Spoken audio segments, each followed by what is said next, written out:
раиси шаҳри Душанбе муҳтарам Рустами Эмомалӣ дар ноҳияи Шоҳмансур бо рафти корҳои бунёдии як қатор корхонаҳои истеҳсолии сохташаванда дар минтақаи саноатии шаҳри Душанбе шинос шуданд. Корхонаҳои нави саноатӣ ба истиқболи ҷашни 30-солагии истиқлолияти давлатии Ҷумҳурияи Тоҷикистон бо саҳми ширкатҳои тавлидотӣ ва соҳибкорони ватанӣ сохта мешаванд. гузориши хабарнигорони мо. имрӯз раиси шаҳри Душанбе муҳтарам Рустами Эмомалӣ бо ҷараёни корҳои бунёдии як қатор корхонаҳои истеҳсолии сохташаванда дар минтақаи саноатии шаҳри Душанбе шинос шуданд. минтақаи саноатии шаҳри Душанбе дар масоҳати қариб 9 гектар дар буриши кӯчаҳои Садриддин Айнӣ ва зебунисои ноҳияи Шоҳмансур ҷойгир мебошад. ёдовар мешавем ки санги асос барои бунёди корхонаҳои истеҳсолӣ дар ин ҷо 20 сентябри соли 2018 аз ҷониби асосгузори сулҳу ваҳдати миллӣ, пешвои миллат, президенти Ҷумҳурии Тоҷикистон муҳтарам Эмомалӣ Раҳмон ва раиси шаҳри Душанбе муҳтарам Рустами Эмомалӣ гузошта шуда буд. корхонаҳои нави саноатӣ ба истиқболи шоистаи 30-юмин солгарди истиқлолияти давлатии Ҷумҳурии Тоҷикистон бо саҳми ширкатҳои тавлидотӣ ва соҳибкорони ватанӣ сохта шуда истоданд. раиси шаҳри Душанбе муҳтарам Рустами Эмомалӣ нахуст аз ҷамъияти дорои масъулияти маҳдуди ҳурия ки самти фаъолияташ ба истеҳсоли маҳсулоти нимтайёр ва яхмоз пешбинӣ гардидааст дидан карданд. корхонаи мазкур дар доираи дастгириҳои давлатии фаъолияти соҳибкорӣ аз ҷониби соҳибкори инфиродӣ Расул Мансуров бо харҷи 10 миллион сомонӣ ва дар масоҳати 0,34 гектар бунёд мегардад. тавре ба раиси шаҳри Душанбе иттилоъ доданд дар корхонаи саноатӣ корҳои асосӣ аз қабили бунёди бинои истеҳсолӣ ва воридоти таҷҳизот пурра ба итмом расида. феълан насби он бо ҷалби мутахассисон идома дорад. дар ҷамъияти дорои масъулияти маҳдуди ҳурия бино ба иттилои масъулин 2 хати истеҳсолӣ мавҷуд буда иқтидори истеҳсолӣ дар як моҳ аз 5 то 10 тонна маҳсулоти нимтайёр ва яхмоз аз мевагиҳо ва қаймоқ пешбинӣ шудааст. бо мавриди истифода қарор гирифтани корхона 50 нафар сокинони шаҳри Душанбе асосан занону бонувон бо ҷои кору маоши мувофиқ таъмин мегарданд. феълан барои дастрас намудани маҳсулоти омодаи корхона ба шаҳру навоҳии мамлакат 4 адад автомашинаи махсусгардонидашуда харидорӣ гардида соҳибкор нақша дорад ки бозчанд адад воситаи нақлиёти дигар харидорӣ кунад. раиси шаҳри Душанбе муҳтарам Рустами Эмомалӣ ба ҳолати санитарӣ, сифатнокии истеҳсолот дар корхона, истифодаи маҳсулоти табиӣ дар таркиби он ва ободонию кабудизорнамоии ҳудуди коргоҳ аз ҷумла рангу бори намои зоҳирии он махсус таваҷҷӯҳ карда ба соҳибкор барои то ҷашни Наврӯз ба истифода додани корхона бо иқтидори пуррааш дастуру супоришҳои мушаххас доданд. дар минтақаи саноатии пойтахт раиси шаҳри Душанбе муҳтарам Рустами Эмомалӣ ҳамзамон бо рафти корҳо дар корхонаи истеҳсоли маҳсулотҳои ордию қаннодӣ ки аз ҷониби соҳибкори ватанӣ Ёқуб Шарафов бунёд гардидааст шинос шуданд. корхонаи истеҳсолӣ дар масоҳати 0,32 гектар бо харҷи 6 миллион сомонӣ бунёд шудааст. ба раиси шаҳр иттилоъ доданд ки воридот ва насби таҷҳизоти истеҳсолӣ аз ҷумҳурии мардумии Чин пурра ба анҷом расида рӯзҳои наздик коркарди маҳсулот оғоз мегардад ки бо ин боз 50 нафар сокинон соҳиби ҷои кори доимӣ мешаванд. дар корхона маҳсулоти омода дар 5-6 намуд борҷомабандӣ мешавад. корхона иқтидори истеҳсоли то 5 тонна маҳсулот дар як моҳро доро буда маҳсулоти он барои таъмини эҳтиёҷоти бозори дохилӣ равона мегардад. тавре иттилоъ дода шуд дар рафти истеҳсолот маҳсулоти табиӣ ва барои организми инсон безарар истифода шуда дар таркиби он умуман равғани палма истифода намегардад.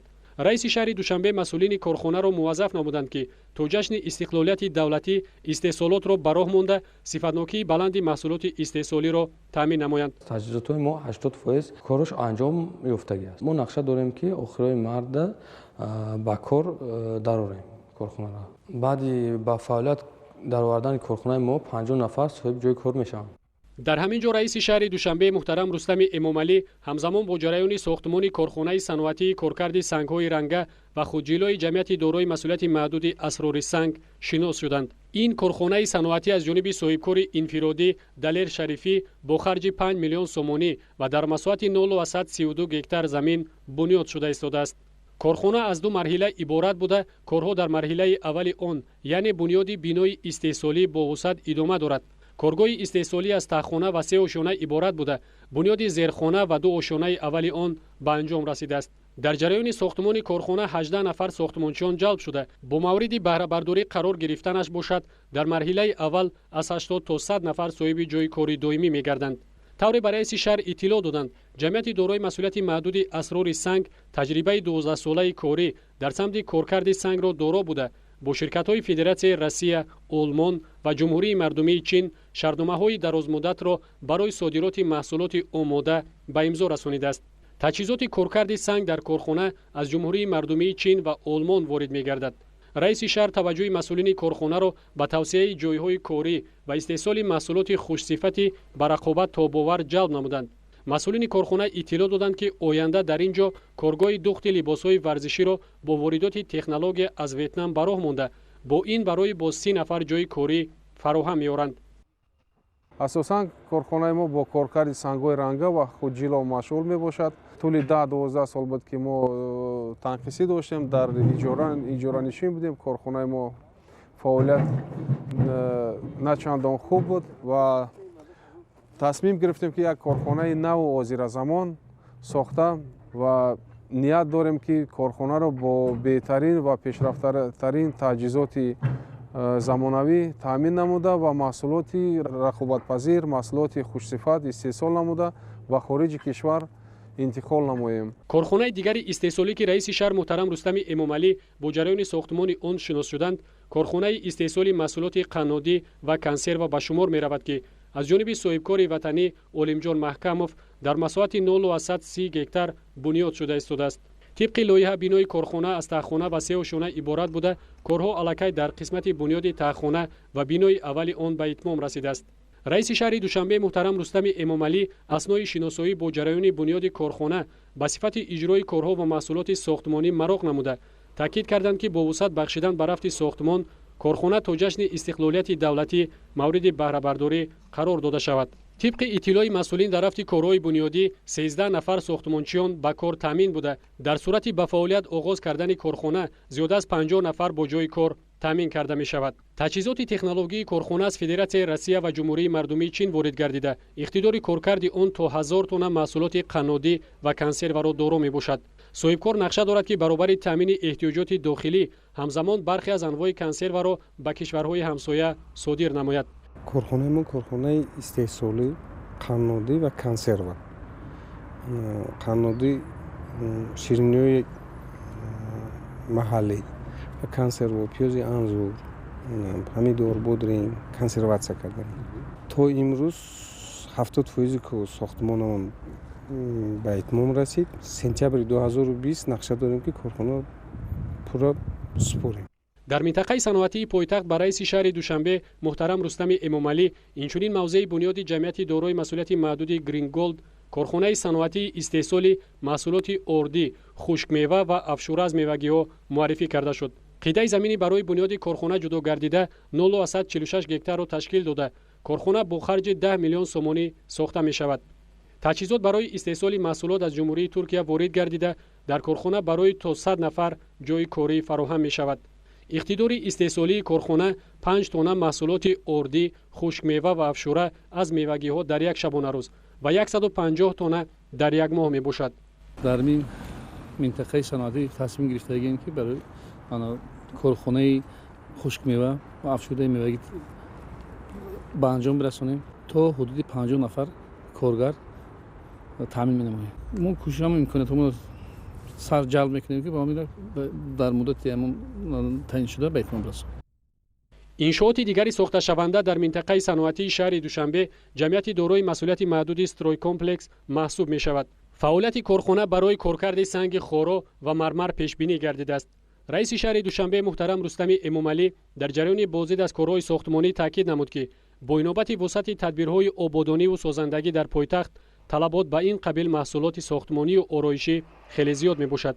аз ин рӯ маҳсулоти ин гуна корхонаҳо метавонад дар бозор зуд мавқеъ пайдо кунад, ки дар навбати худ барои беҳтар гардидани вазъи молиявии худи корхона заминаи боэътимод фароҳам меорад. роҳбарияти ҷамъияти дорои масъулияти маҳдуди Стройкомплекс ба раиси шаҳри Душанбе Рустами Эмомалӣ иттилоъ дод, ки корхона аз ду коргоҳи алоҳидаи истеҳсолӣ, коргоҳи коркарди санги хоро ва коргоҳи коркарди санги мармар иборат буда, иқтидори солонаи он 150 000 метри мураббаъ сангро ташкил медиҳад. соҳибкор азм дорад, ки бо инобати мавҷудияти захираҳои бои табиӣ дар кишвар ва тавассути равнақ бахшидани фаъолияти корхона барои наздики 200 нафар сокинони шаҳри Душанбе ҷойи корӣ таъсис диҳад ва корхонаро то ҷашни 29-умин солгарди истиқлолияти давлатии Ҷумҳурии Тоҷикистон мавриди баҳрабардорӣ омода созад.